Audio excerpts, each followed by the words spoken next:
Can you hear me in the back and in the front? Okay. Sorry, I'd like to ask if our friends who are sitting on the cushions, if you wouldn't mind scooting up a few seats so we can fill up the front space a little bit before we begin. Thank you.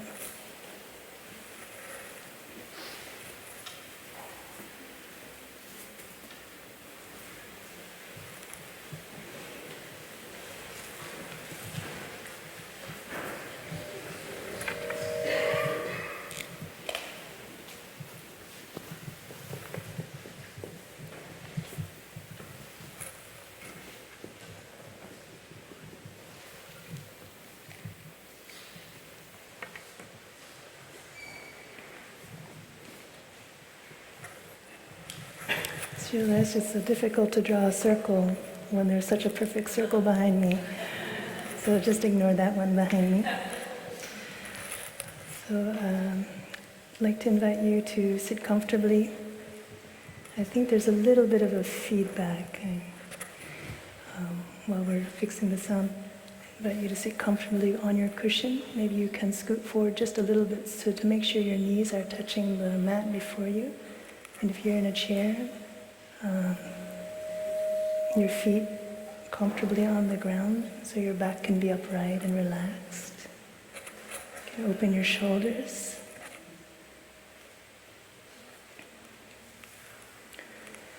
And come back into contact with that free flow of air that has been coming in and out of your body naturally all this time. Now we just become aware of its flow, aware of our flow. I invite you to stay with the breath as we listen to the 3 sounds of the bell to begin.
Dear respected teacher, dear brothers and sisters, dear community,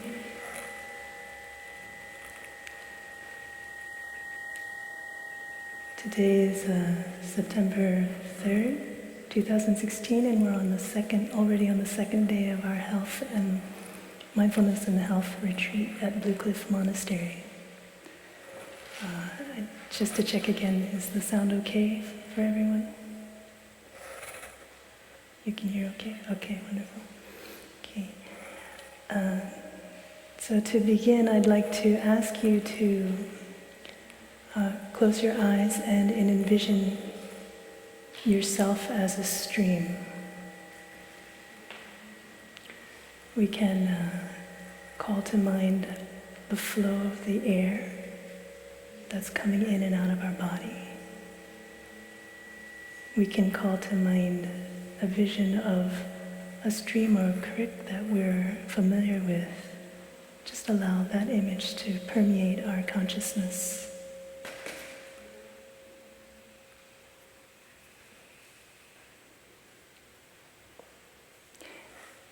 Because in fact,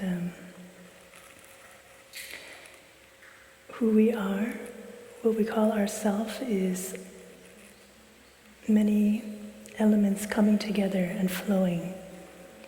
What we call the 5 aggregates are something very ever-changing and impermanent.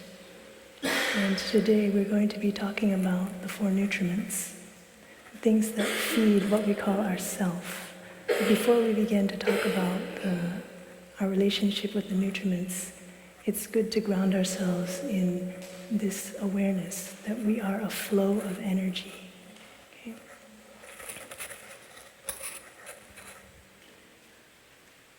So nothing in us is permanent. This is something that we always, in our practice, need to remind ourselves, because sometimes it's not so obvious. Our body is not permanent. What we call form, our feelings, our perceptions, our mental formations.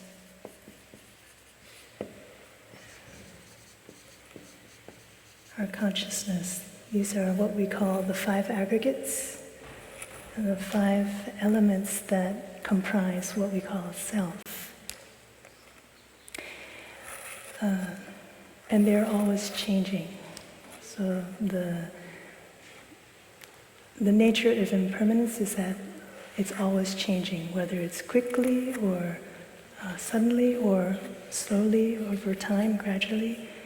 It still remains that we are always changing. So it's very important that we understand our relationship with what comes in through us, what becomes a part of us, and what comes out of us as this process of living.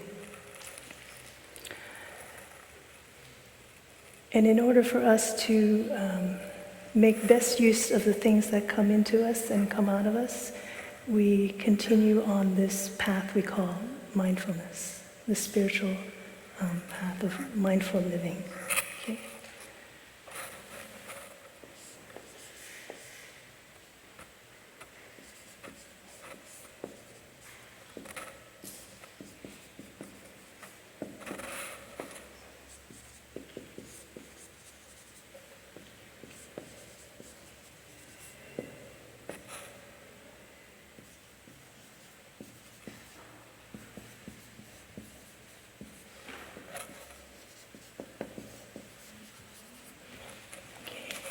So, as we have already begun to learn in this retreat, mindfulness is an energy. It's also a way of living that allows us to see more and more clearly what is coming up inside, what is going on around us, and what is coming through us. So today, since we're talking about nutriments, we're going to focus on this process of flow. What is coming into us through our senses, through the way we touch the world, how we take it in, how we incorporate it into what we normally call ourself, and what are the consequences of this relationship.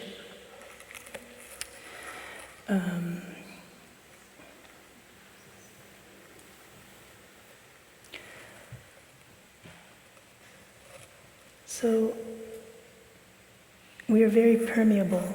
What we call ourselves is very permeable. We are, as we've probably all heard that saying, we are what we eat. And maybe when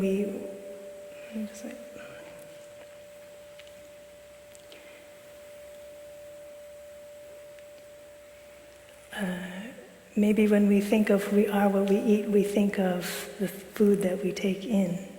And in a retreat like this, we obviously we pay more attention to the food that we take in. But as we see, nutriment isn't just in the form of food. And as we will see, food, even food itself, is not simply to feed the body. All the nutriments that we will talk about today, they also have the function of enriching our spirit, even edible food. Okay, so let's look now at the 4 nutriments with this in mind: how mindfulness can help us become more aware of what's coming in, how it affects us, how we practice with what's coming into our body, and what comes out as a result. Whatever we interact with outside, if we are practicing well, mindfulness serves as both a gatekeeper and a guide for us. So right when a nutriment comes in, as a gatekeeper, mindfulness allows us to become aware that there's something there that's coming into us. Maybe we can talk about something concrete to make it a little easier for us to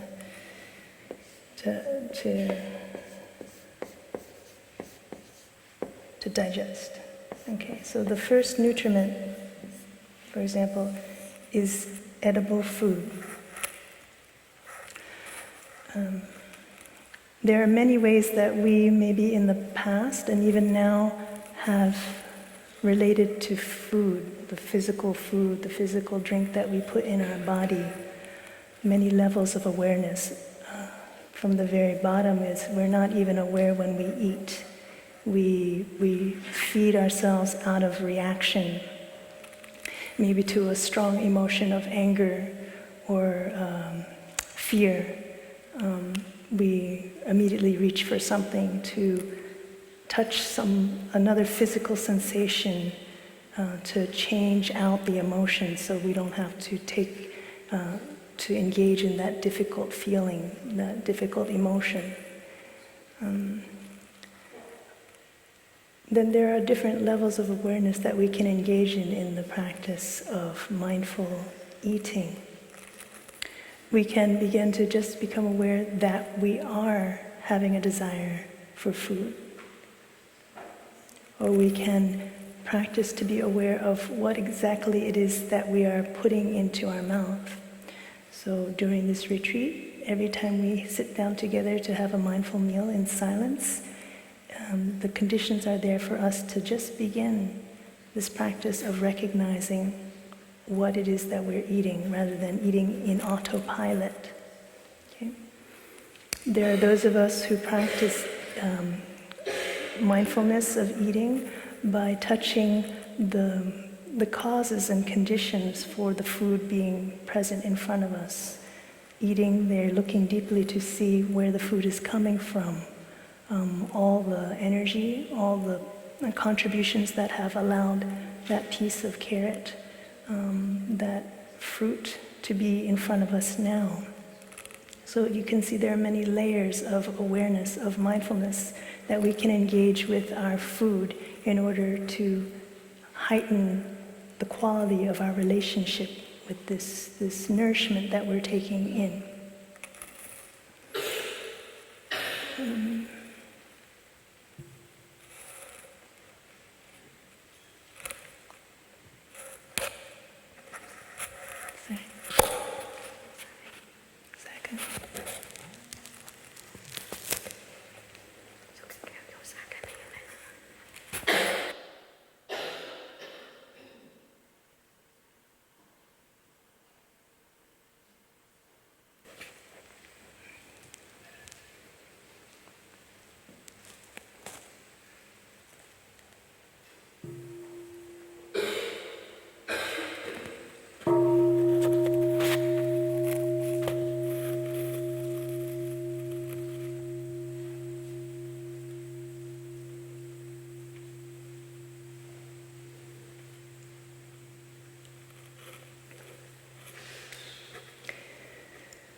So for this retreat, our brothers and sisters have been very careful to look at the quality and the content of the food so that it is physically as healthy as possible.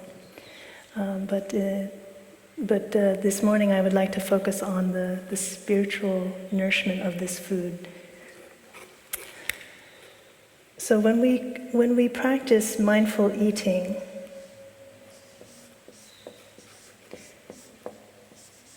there are a number of things that we can nourish with the different levels of awareness that we are bringing to this process of eating.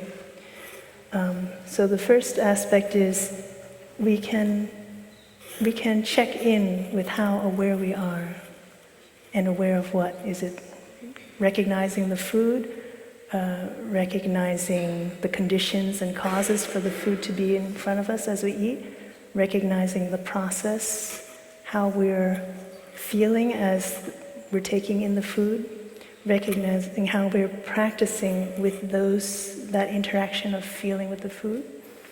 Are we aware of how the food is affecting us and how energetically it allows us to live, act in the world afterwards? So it is a way to bring our mindfulness, bring a focus to our mindfulness practice. Mindful eating also allows us to water seeds of compassion in our heart. So if we are aware of the causes and conditions for the food to be in front of us, we can also become aware that there are many conditions that aren't present for many, many other people in the world.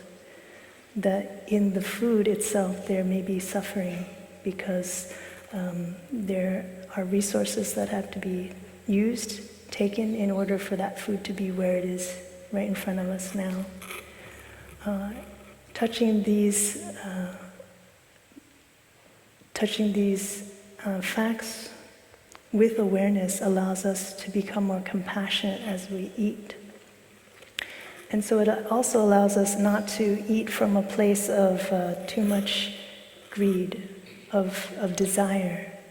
Because if we know that there's a limited amount of resources which we're ingesting, it also gives rise to a sense of compassion for those who don't have that food.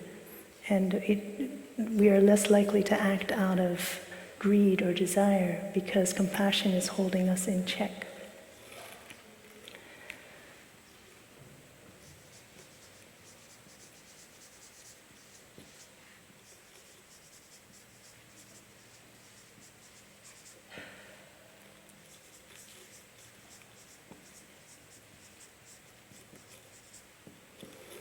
You'll notice on the tables there's the 5 contemplations, which is a guide, a kind of guide for us to be reminded of this spiritual nourishment that we can be receiving if we engage in our food mindfully.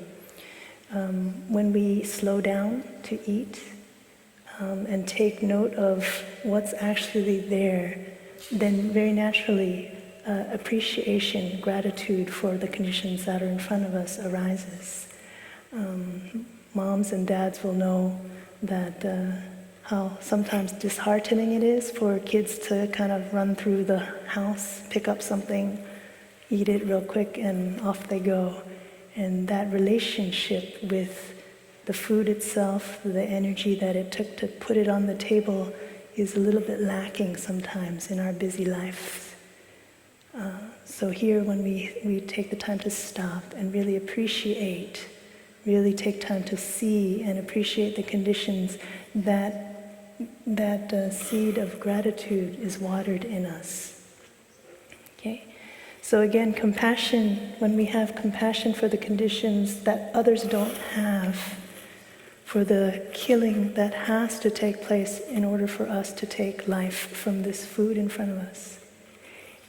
And when we have an appreciation for the things that we have, then naturally it's a check so that we don't eat in immoderation. We don't act out of desire. We don't eat from desire.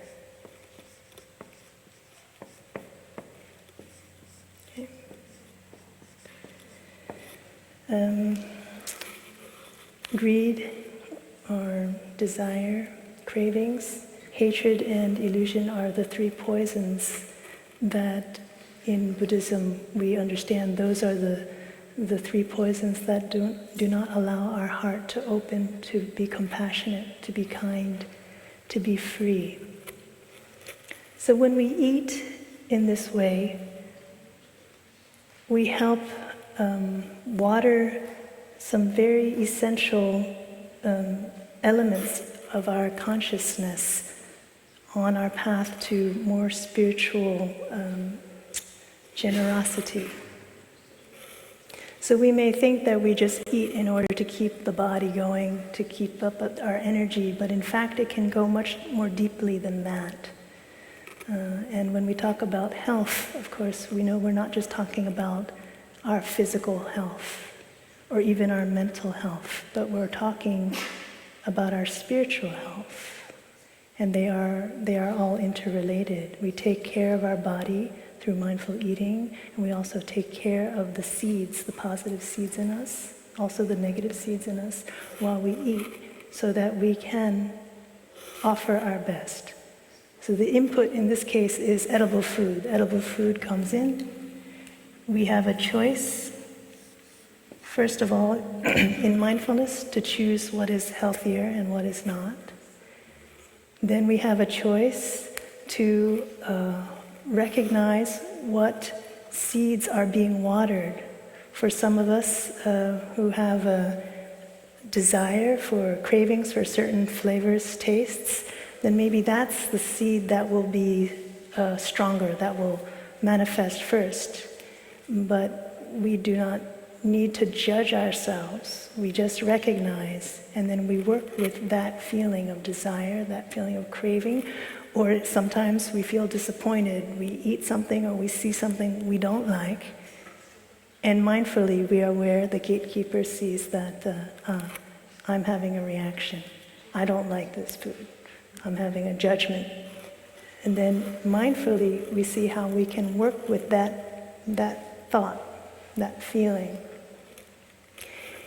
And then mindfully we offer from our process of taking in and practicing with what comes into our body, we offer out what is best. So we know that this food gives us energy, physically of course, to continue, and it also gives us inspiration to continue to practice when we touch appreciation, to share the bounty of what we have. When we touch compassion, also to be more fair, to be more just in the way that we use our resources. These are just a couple of examples of this process of mindful eating.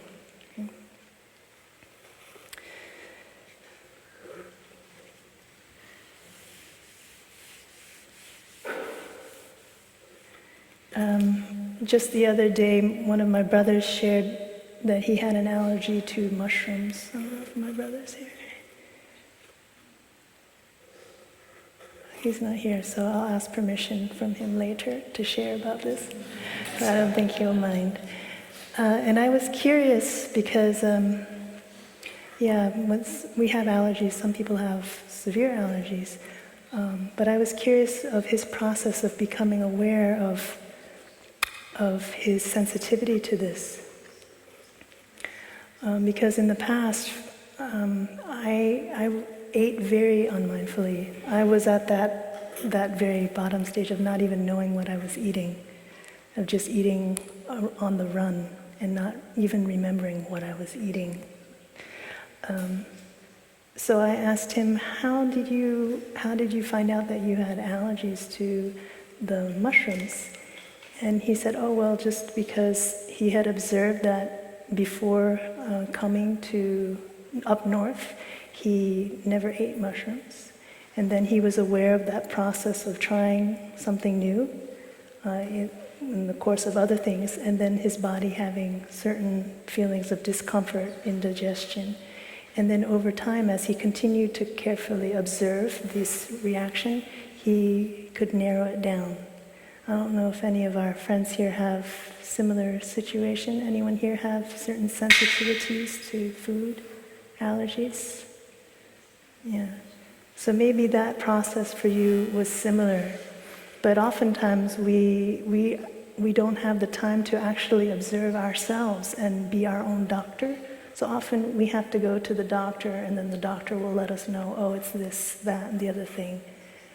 So we can do ourselves a favor by slowing down and practicing to be more mindful of element by element what we're putting into our body, so we don't have to pay so many doctor's bills. We can diagnose ourselves what it is that we are sensitive to. And that's all a practice of mindfulness. What he put in his body.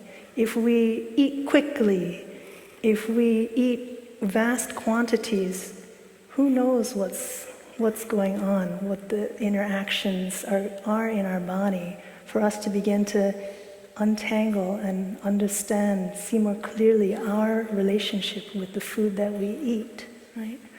So this element of slowing down and conscientiously observing what's going on is very important for this food to actually become beneficial for us rather than hurting us. For example, pains, digestive pains, or eating too much even after we've eaten something that we really enjoy. And these are examples of how unmindfully we turn edible food into something that works against our health rather than for our health. Okay. The second nutriment is sense impressions.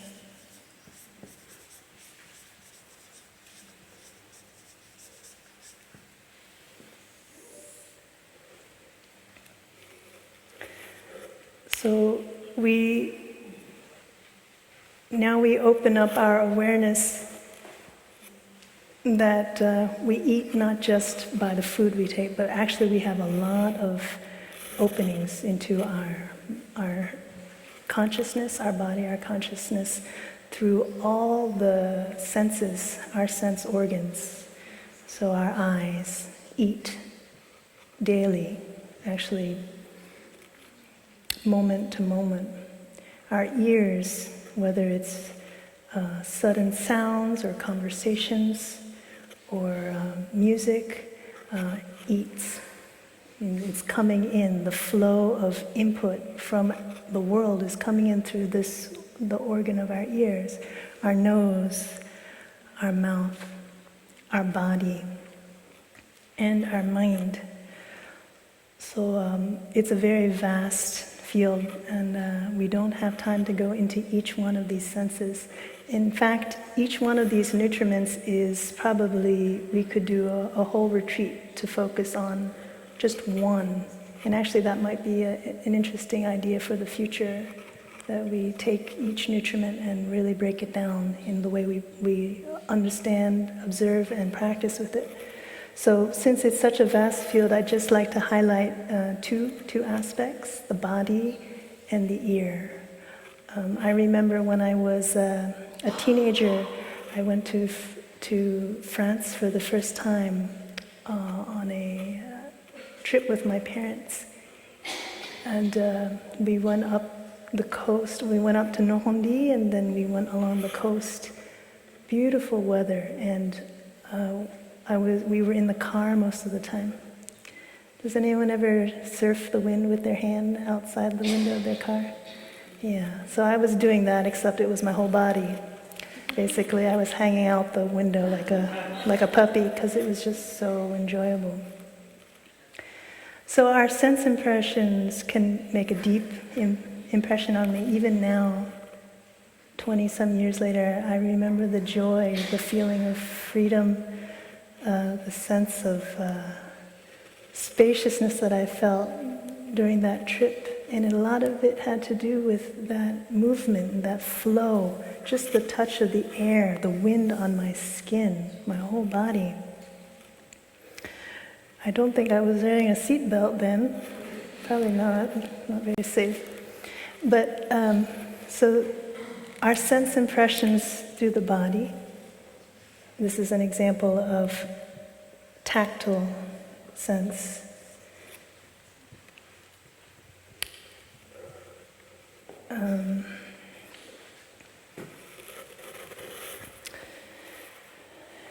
Still remains with me today.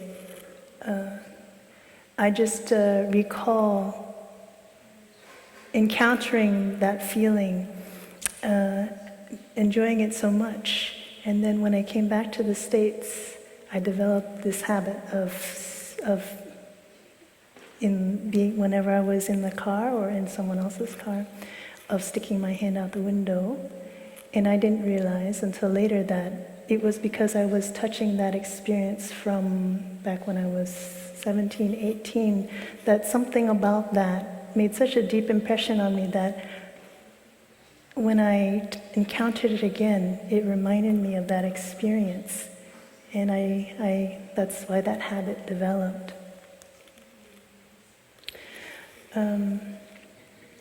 When we receive sense impressions, then it can be nourishing.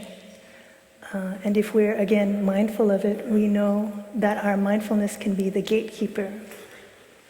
Like, as I understand it, drugs can be very excitatory too. But if we are mindful, we will be also aware of other aspects of this kind of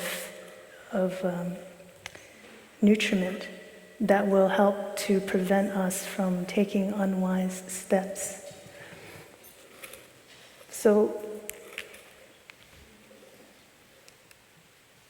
this process for me was touching, feeling that touch, recognizing the feelings that came up in me, and not knowing the practice, I didn't process that at all. I didn't stay with that feeling. It just became a very deep impression in me. So it came up again, and it became a habit. So with sense impressions, then, when we speak about sense impressions, we're also speaking about the habits that we can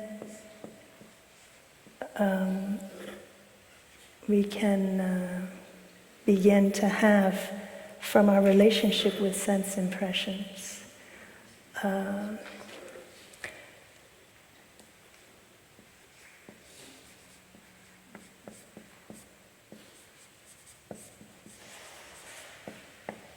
Okay, I'll give you another example to illustrate.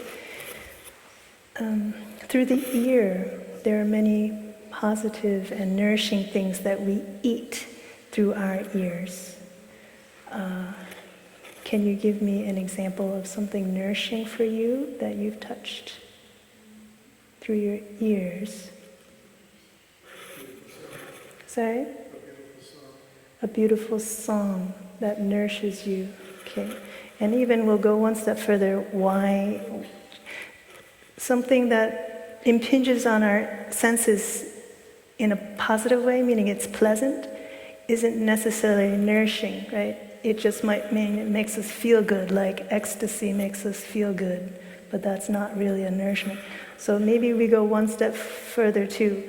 Can you give me an example of something nourishing and what it was or why it nourished you? So a beautiful song is one example, yes? Sorry? A teaching, and what did it nourish in you? Positive seeds were watered. A teaching. Good. One more example. A bird song. Sorry, friend was there. Yes? The bell. And why would the bell be nourishing? It's calming. And not only are we nourished because it does naturally calm us, but we're nourished because we're aware that it calms us. So that's that second level, that the quality of our life when we are aware of the nourishment as it comes in. Okay, of course, sounds can also be detrimental, can be unnourishing. Can you give me an example? Yes? Nobody said anything about the way we speak to other people, Mm-hmm. but for me, if someone says something kind or joyous, it makes me feel happy, and vice versa. Kind and joyous speech makes her happy, and negative speech makes her feel the opposite. So the way that people speak. Okay. Any other examples of unnourishing inflow through the ear, Clytie? Suddenly noise brings fear. Yeah, sudden sounds that wake up seeds of fear. Mm-hmm. That's good. That's a good example. Okay, so when we talk about, let's talk about our ear consciousness. What we hear, we're talking about speech. Our friend gave the example of speech or sound. So something that is pleasant, kind, or not harsh, sudden, it naturally is nourishing for us. And vice versa, if we encounter harsh speech daily in our life, or loud speech, or rough speech, then it also, it can have the opposite effect. It can wear us down, it can take away, drain our energy. We can think of conversations that we've had with acquaintances, friends, colleagues, where their energy and their speech is just not very positive, and we come away feeling tired, right? We come away feeling drained rather than peppy or hopeful. And it's exactly like edible food. If you eat something that's heavy for you, that's not very suitable for your body, you just don't have, you feel uncomfortable inside. You feel something's not sitting well in your digestive system, and you don't have that much energy. So it's very clear that our sense impressions also, they either can energize and bring us up, nourish us in a true way, or they can sap our energy, cause us obstacles. So our mindfulness practice, our gatekeeper lets us know when we're encountering a speech that is negative or aversive or harsh. First of all, it lets us know that that's happening, because many of us sometimes fall into these situations. We happen upon a conversation, or the conversation turns in that direction, or we're just sitting in a cafeteria and it's super loud, and that's what we're so used to. So our gatekeeper is asleep or absent, and it's not there to say, hey, wait a minute, is this speech, is this environment healthy, or is it toxic? Is it helpful, or is it too challenging for you at this time? So we wake up our gatekeeper. We know that part of mindful practice is to recognize what's coming in or what we've stepped into. If it's too noisy and it's beyond our capacity, then rather than become habituated to it, we've kind of been dulled to the fact that we are in this toxic mishmash, then our gatekeeper says, hey, wait, this is not a healthy environment, or this is not a healthy conversation. We only know that because we recognize what's going on, that we are actually having a conversation, that we're actually sitting down in this place. We only know by being in touch with what's going on, what feelings arise when we hear those words from that person for the umpteenth time about that situation, or the fact that we can't even hear what's going on in our head because it's so noisy outside. So then our mindfulness becomes a guide. The gatekeeper becomes the guide. So now that we've touched this with awareness, how do we practice? How do we process what's come into us, what we've ingested? That noise, that harshness, that rudeness, that toxicity. And as a guide, as a friend, step by step we see that we are recognizing and embracing it, or knowing what to do now, to engage more, to skillfully disengage. Different avenues, but this can only open up if we are mindful from the beginning, right? Otherwise, we're just going on autopilot again.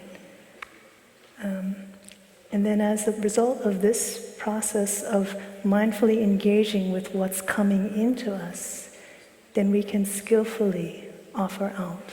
We can take action in accordance with what is most beneficial for us, most beneficial for those around us. If it's a toxic conversation, instead of being pulled into that toxic conversation, do we have the strength of mindfulness to guide and help the other person stop, move away from that, only speak words that inspire joy, hope, and self-confidence, right? That depends on the strength of our mindfulness.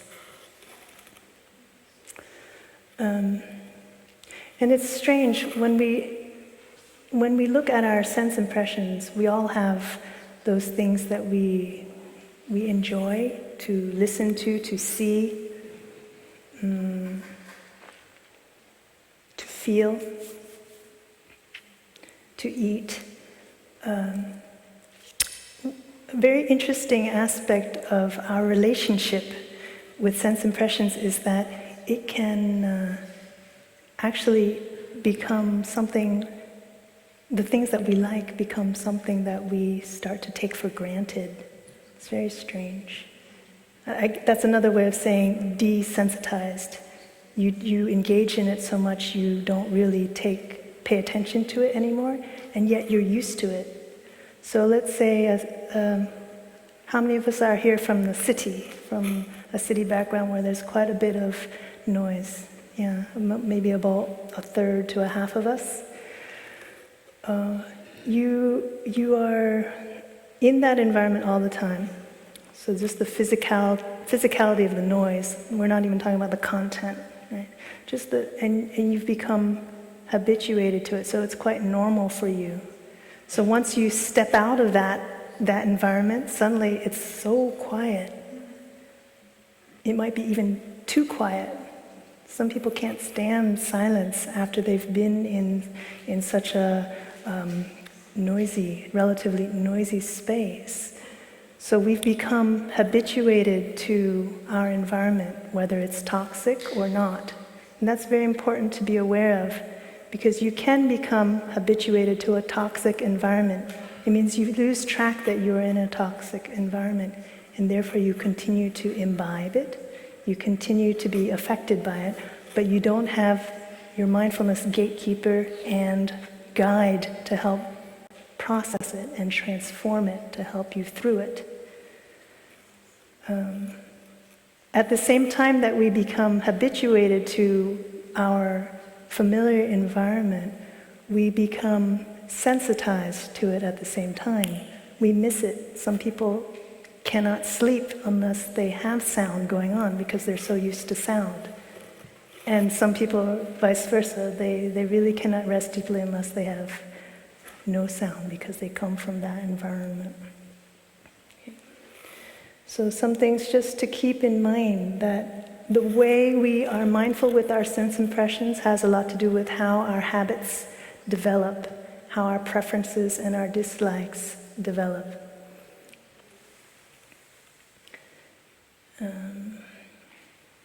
Again, the relationship between edible food and sense impressions is quite direct. Fasting When we fast for food, we do it so that we can clear out the body from the continual inflow of junk. Also the continual inflow of good stuff, not because it's necessarily bad for us, but because we want to take care of what's the stuff that's already accumulated inside. I see some people nodding. I guess we have some fasters in here. So fasting is to kind of stop the inflow so that we can start to process the sludge that's in our digestive system. And we can only do that if we're not too energetically involved with the stuff that's coming in. It's the same thing with our sense impressions. When you come to Blue Cliff, you're kind of doing a fast, sense impression fast, from the everyday normal stuff that's impinging on you through your eyes, your ears, your nose, your habit energies and relationships and conversations and issues and work. All of those things are continually, moment to moment, coming in, and it sometimes takes us away from really dealing with the sludge, the stuff that's inside that needs to be embraced and just acknowledged. For example, feelings of loneliness, feeling of disconnect, feeling of uncertainty about the future. We run because everyone else is running, and it seems like at least we can feel certain that we're doing what everyone else is doing. But the sludge beneath is that deep feeling of uncertainty, what we call suffering in Buddhism, that discontent that is just below the surface if we have enough compassion and space to allow it to come up, to start to process it. So what we take from this is sometimes it's good to fast. Meditation, you can see meditation as a kind of fasting. So it's a doing without in order to go deeper within and take care, purify, cleanse, embrace, transform those deeper issues in our life. And that's what you're doing by coming to this retreat.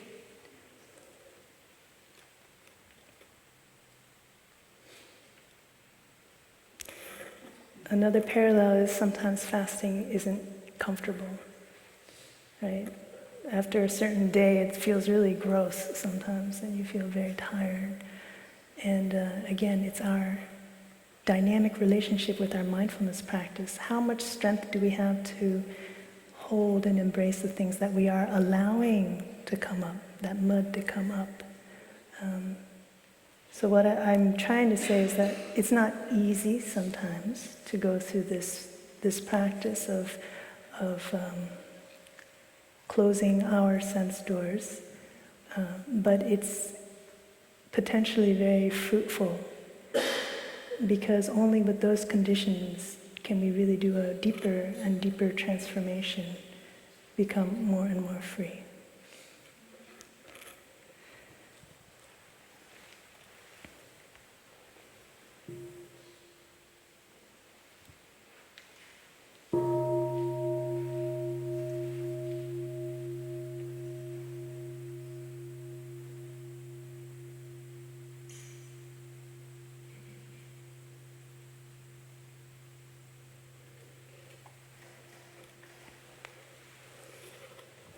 Okay, the third nutriment is volition. Volition is that energy that motivates us or pushes us.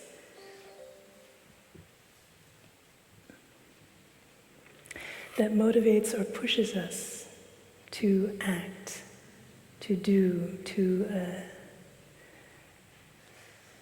to move.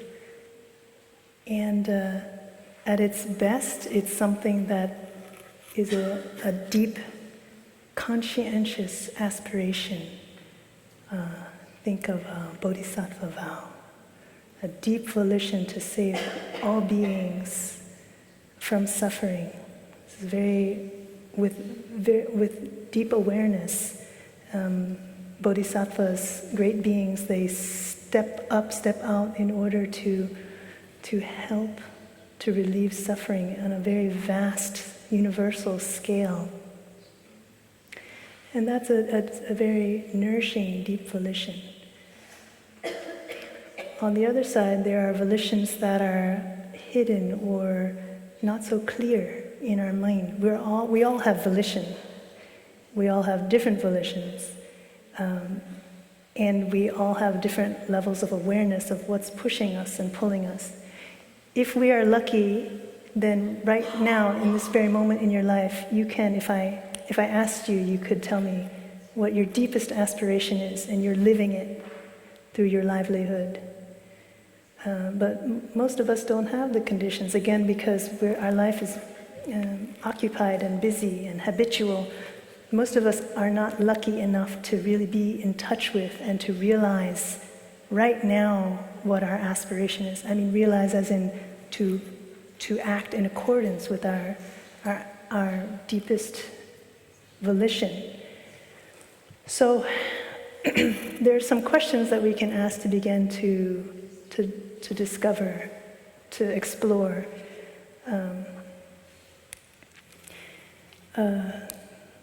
Those hidden or those kind of quieter impulses that are covered by our daily life. So I'd like to ask you to reflect on some questions. First question I have is, what can you think of anything, anyone, any issue, any situation in your life that makes you get up out of bed right away? It makes you just sit up and want to do something. This is one way we can start to explore what moves us, what motivates us. And it doesn't have to be anything super duper, like a bodhisattva. Sorry? Breakfast at Blue Cliff. Our friends at breakfast at Blue Cliff. Yeah. And that's a very light answer, but it goes deeply, and we'll come back to that. Yes? Nature. It makes you just feel alive, right? You just want to get up and engage with life. Yeah. Someone else? What makes you suddenly sit up? You're kind of just lounging around and suddenly you think of it and you go, oh. Yes. Music, yes. Music. People, how is that? Spending time with people I care about. Spending time with people that she cares about. Okay. Yes. The opportunity to contribute and to see the outcome of the efforts. The opportunity to contribute and to see the outcome, the positive outcome of one's efforts. Beautiful. So this is a question that maybe at the tip of the tongue for some of us, and maybe we actually still, it doesn't bring up any ideas for us.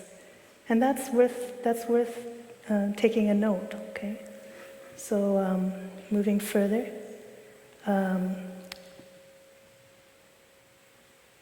what makes you feel sluggish? Makes you not want to get up? When you think of that thing, you feel like, just cover my head with a blanket and roll over and sleep it off, or push it aside, or I don't even want to deal with that. Anyone brave enough to share their mud? Yes. Responding to emails. Is this work related or just emails in general? Work, okay, it sounds like you need a fast. Okay, so something about work. What other sluggy things make us just want to go, ugh? Yes. When I have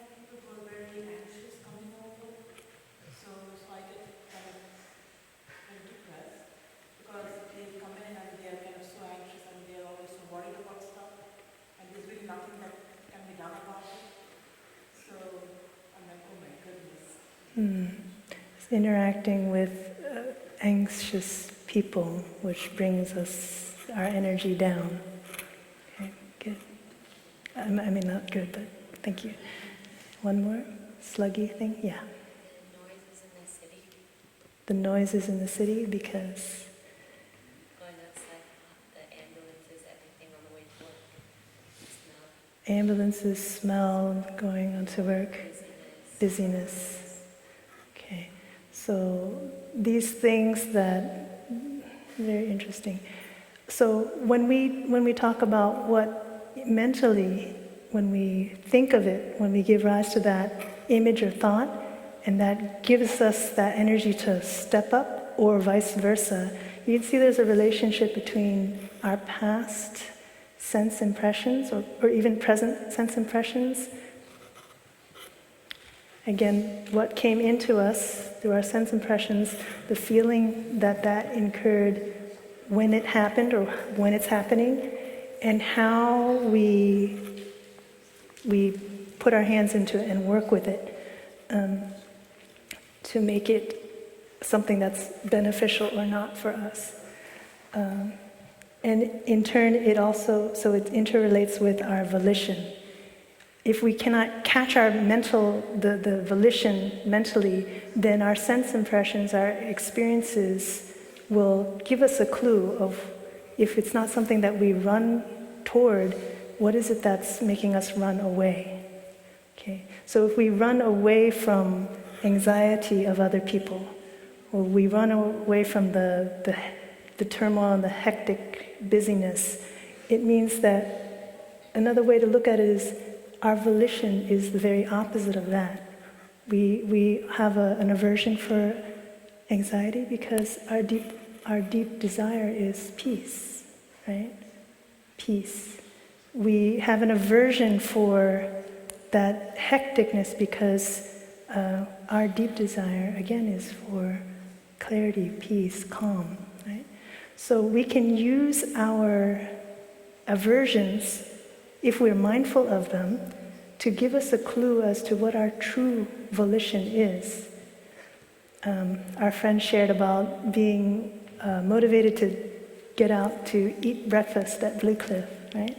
So let's look into that. That's because of the taste, right?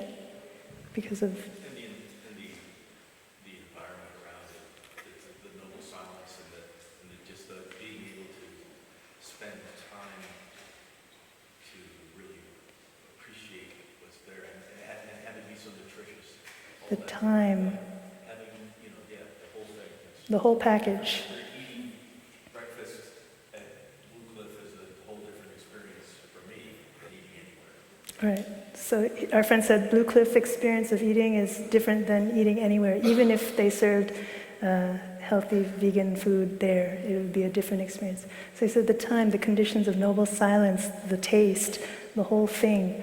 And so when we look at what we like, we can see what we value.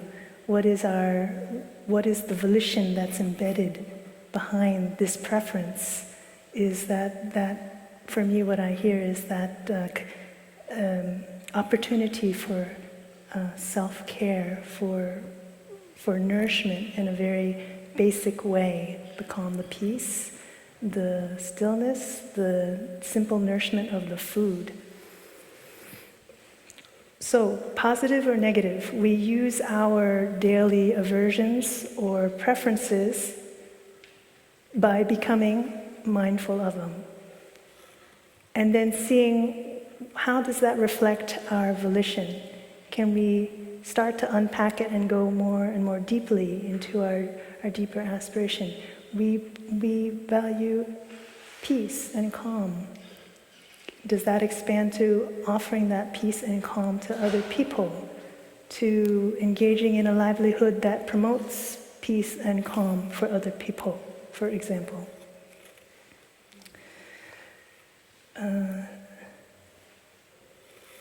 Yes.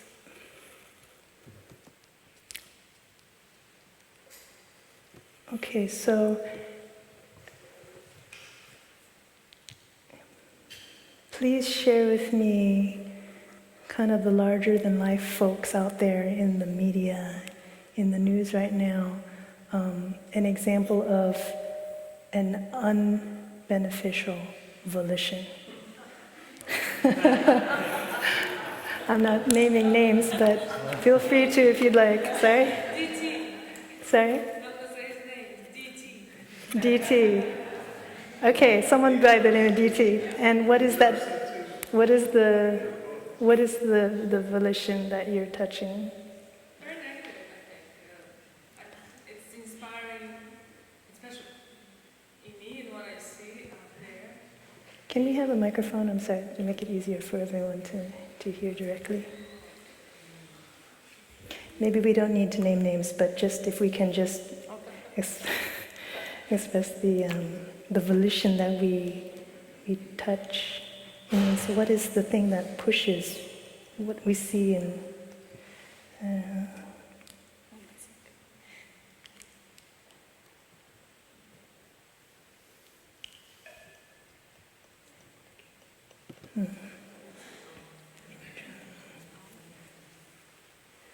Anyway, go ahead, I'll repeat. I just feel that there is a very difficult negative. Yeah. I feel that is right now all over the world, a very negative feelings that is creating a lot more prejudice, racism,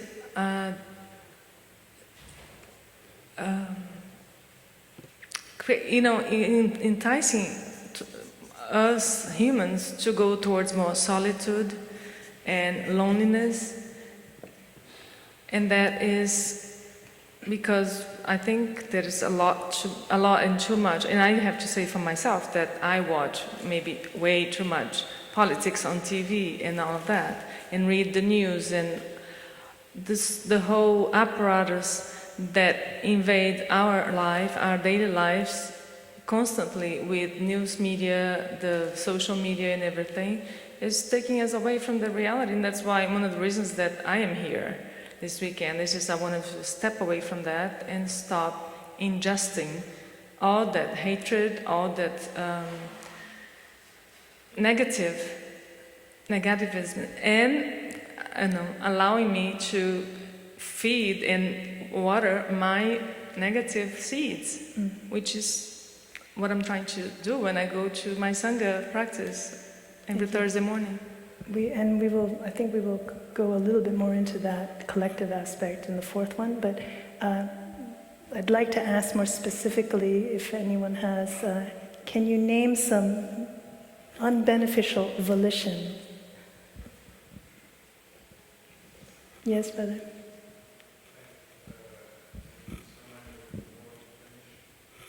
Punishment, yeah, okay.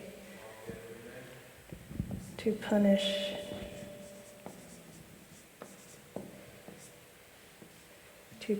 And then we're looking at something that's does that relate to our sense of self, right? Our ego, yes? To keep others out. Yeah. To exclude. Okay, yes? Like someone who's greedy and power hungry. Power hungry, for power, so that's a motivation to have more power? Okay. So, who knows? We actually don't, unless we are that person, we really don't know what their deep motivations are, but we do know, the thing we do know is that these kind of unbeneficial volitions do exist in the world. And in fact, they probably exist a little bit or a lot in each one of us, right? So we need to find time in our practice life to regularly have the space to revisit what are our preferences and aversions and how do they relate to our volition. Are our volitions positive or negative? Are they beneficial or unbeneficial? Okay, so just to balance it out, can you give me a couple examples of beneficial, positive volitions? Building peace. Building peace, peace and reconciliation. Thank you. Thank you, Joaquin. Okay, another positive volition that you see out there, or also that's something that you touch in yourself. And maybe, yes. A volition, compassion, yes. So compassion is that desire to relieve suffering. Okay, one more. I think. Compassion and kindness, let's put those together. Okay, so the thing I'd like to highlight here is that in general, how I see it is that we can see things that are beneficial when it's less egocentric. It's less about me, my, protecting what is us versus them, like exclusion, putting up barriers or walls or whatnot. And it is more beneficial, more and more beneficial when it's more and more universal. Okay, so these are kind of guidelines for us to look at our own preferences, aversions, our volition, and see, is it moving in this direction of being more inclusive, more open and universal, to care for not just our own family member, but for the larger human family, for the larger planetary family? Or is it, it's compassion and kindness for some, but not for everyone, to the point where it actually hurts the other that we label as the other. It actually pushes out. We only feel safe if there's a certain number of this and less of that. So we need to look very carefully at our volition, because it is a nutriment. It's the third nutriment. Why is it called a nutriment? Because it gives us energy to act. And if we have a positive volition, we can do beautiful things for one another and for the world. If we act from a negative volition, we can hurt, we can harm, we can kill, we can hinder. And that's why it's important to be aware that volition is a food, and to be aware of our relationship, how we interact with it. It's not a bad thing to have negative volitions, because we all have causes and conditions for us to be defensive in certain ways or aggressive in certain ways, for example. The important thing is, how do we bring mindfulness in order to engage, in order to do that third part? How do we process it so that we can come out with flowers rather than more mud? Okay, so the last one, lunch is at 12:30? 30? Okay, good. Okay, good. So, how are y'all doing with energy right now? Okay, maybe we do a little stretch before we continue. Can you invite everyone to stand up and stretch? And do a quick stretch up to the sky. Sister Uba, can you come help show a yoga stretch that invigorates everyone?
Beautiful. Inhale.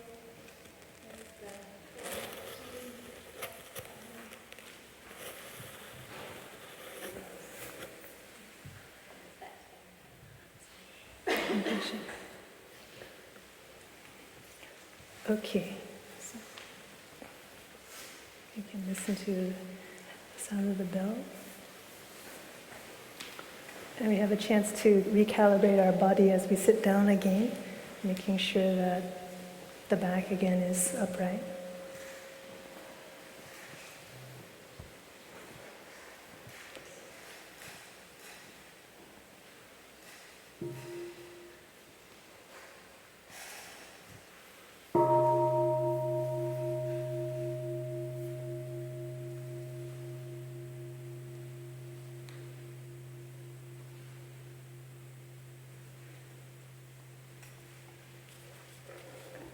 Okay, so the last of the 4 nutriments is consciousness.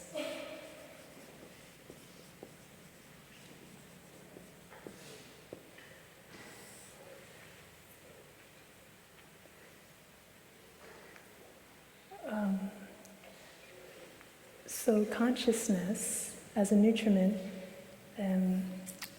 we understand consciousness to be the ground of everything, physical as well as mental. We understand it to be something that is both individual and collective, similar to what our friend was sharing. There's a collective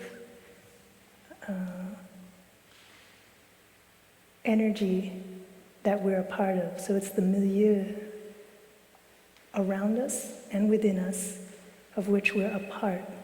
Okay? So consciousness is something that we are both affected by other people's energies, other people's awareness, other people's relative seeds that are manifesting their anger, their mental formations, their perceptions. And it's also something that we contribute to, right? Because again, we are part of this milieu. We are also emanating energy. We are also a part of this consciousness that is in turn affecting other people. So please keep in mind this relative relationship. Okay? We are not just a recipient, and then sometimes we can say victim. We are not just a victim of the collective. We are also a participant, a contributor, one who offers. Positively or negatively, that's where the point of practice is. We are both. Okay. So consciousness, the quality of, let's talk about our individual consciousness first. The quality of our consciousness, what comes up on the upper level and manifests in our daily life.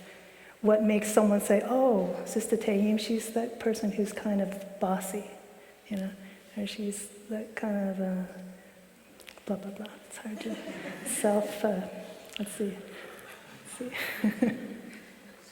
Sister Ocean, she's that kind of, she's the sister who's very outgoing, who's very eloquent in sharing. Is very friendly and very thoughtful. That's what manifests in our upper level consciousness, the seeds from below of all the 51 different mental formations we have, from causes and conditions, from her upbringing, her background, her friends and family, her education, that have watered certain seeds to make those things a little bit more strong than the other seeds. And that's why I won't think, oh, Sister Ocean, she's that sister who's that angry sister, because that seed has not been watered. So our consciousness, the quality of our emanation, our energetic emanation, it's all due to causes and conditions of the past. So that's the good news, because again, no blame. We are who we are because of many, many causes and conditions. The luck, the grace with which our parents and our grandparents have had to live in such a way that has been transmitted to us. Now, when we talk about a collective consciousness, the easiest way we can maybe grasp that is when we look at nations and nations on a more global scale. When we talk about global conflict, nations against nations, war, and we see the way we react to certain issues. Back when when 9/11 happened, our teacher was very quick, very clear and quick to speak out about the danger of being pulled by the collective consciousness. We're not careful, because if you'll recall at that time, when the Twin Towers fell, the whole U.S. was up in arms, very afraid, very uncertain, very angry, and most actually, if not almost all, the public figures that we heard coming into our senses through the media were only speaking about retaliation. Who was it that was talking about punishment? Yeah, it was this kind of volition that was pushing us to find the perpetrators, to punish, to retaliate, retribution, so that it would never happen again, that no one would ever dare to hurt the U.S. again like that. And by and large, that was the energy that was coming up. We were like a bee's hive that had just been whacked real hard, and all of us, as the individual bees in that beehive, were buzzing with this energy. So this is an example of how, even if you are not by nature an angry or punitive, retaliatory person, just by being in an environment, a condition where that energy, that way of thinking, that habit of being or acting can deeply and very, very strongly affect your own way of thinking and acting and of feeling. So our teacher, I think it was the very next day, and definitely within that week, spoke up very clearly to add his part to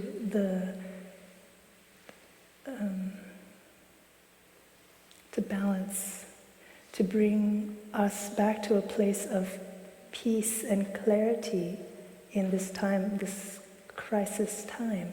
Just to remind us that yes, there's a big wound that has opened up, there's a big injury that has opened up, but we don't have to go to this route. We don't have to resort by default to this mode as a way of dealing with this issue. So this is again we're looking at it globally. And again, it comes back to the individual. When we have a hurt, when we have been wounded, when someone has intentionally, for example, done something, we too have a choice.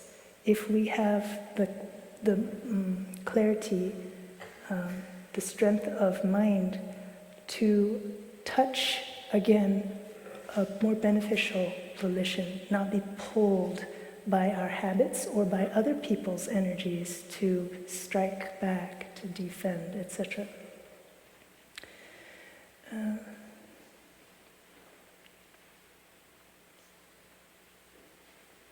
So from consciousness we see there are causes and conditions,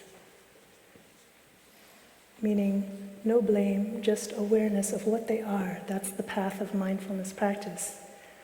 No blame, just what are our causes and conditions for having a strong seed of anger in us, of having a habit of using harsh words as a reaction, or of being yielding and kind in the face of aggression, for example. We just look at what those causes and conditions were. Was our mother like that, our father like that? Did someone, a spiritual teacher, water that seed in us? If so, wonderful. If not, then we know, at least we recognize what it is, and then we can begin to process, work with it mindfully. Okay, so firstly, when we talk about consciousness as a volition, as a nutriment, we know that there are causes and conditions, and secondly, there's the relative nature of the individual and the collective. Okay, it means, yes, we are affected by the collective energy. We acknowledge that, but we also have our part in it to practice with it so that we don't be unnecessarily pulled in. We can contribute positively by our mindful living, not to engage in that, but to be a kind of stopper, a brake when everything else seems to be going downhill. We aren't on that bandwagon. And secondly, knowing that it's relative, we are also one of the many drops that make up collective consciousness. We have the capacity, and further, we have the responsibility to add, to offer positively, beneficially back to the collective energy. And that's what a community, a mindful community at its best is about. For example, when you come to Blue Cliff, or you go to Morning Sun, these are communities that have the intention of living with mindfulness, with whatever comes up, positive or negative, and working with it so that we live in the light of mindfulness. We don't live out of habit. We're not pulled along by one another, but we live and support one another by our aware, our mindful living. Okay, so that for me is very empowering. It's very empowering to know that I am a part of the change that I want to see. As we know it's not just a positive attitude, but it's actually a path, a very concrete path. We take what comes into us, we process it, and then we offer back what is most beautiful through our practice of mindful living. There was, when I was a child, my mom and dad had a plaque on the wall that has stayed with me through my whole childhood. It was a little, not a poem, but like a saying called "Children learn what they live." Anyone familiar with that? How many of you have heard or have read through that at one time or another? It's such a beautiful, I guess, encapsulation of this collective consciousness that we are speaking of. And I think when I reflect back to these sayings that I often read, it was in the hallway from the bathroom to my room, so every time I passed it, I read it. That was probably the earliest introduction that I had to cause and condition. I'd like to share with you this, and to ask you to keep in mind that when we speak of children, we're also speaking of ourselves, of the child that we all are in whatever environment we are in. And keeping in mind that children, we always give them that benefit of the doubt. We give them that space to make mistakes or to grow, to be innocent, to learn, and we have that in us as well. But this is the poem, and it's by Dorothy Law Nolte. Children learn what they live. If children live with criticism, they learn to condemn. If children live with hostility, they learn to fight. If children live with fear, they learn to be apprehensive. If children live with pity, they learn to feel sorry for themselves. If children live with ridicule, they learn to feel shy. If children live with jealousy, they learn to feel envy. If children live with shame, they learn to feel guilty. If children live with encouragement, they learn confidence. If children live with tolerance, they learn patience. If children live with praise, they learn appreciation. If children live with acceptance, they learn to love. If children live with approval, they learn to like themselves. If children live with recognition, they learn it is good to have a goal. If children live with sharing, they learn generosity. If children live with honesty, they learn truthfulness. If children live with fairness, they learn justice. If children live with kindness and consideration, they learn respect. If children live with security, they learn to have faith in themselves and in those about them.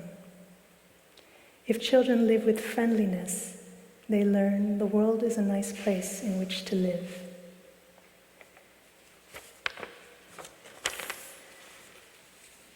So we take that poem as a point of reflection in our own lives.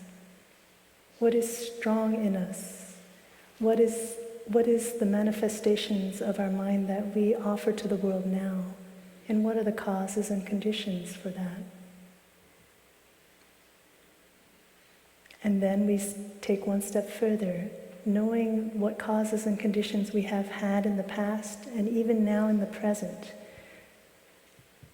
In our spiritual practice of mindfulness, how can we transform those unfavorable conditions so that we are not a victim of our past, of the outside conditions, but we empower ourselves to offer back what is most beautiful, our potential to the collective.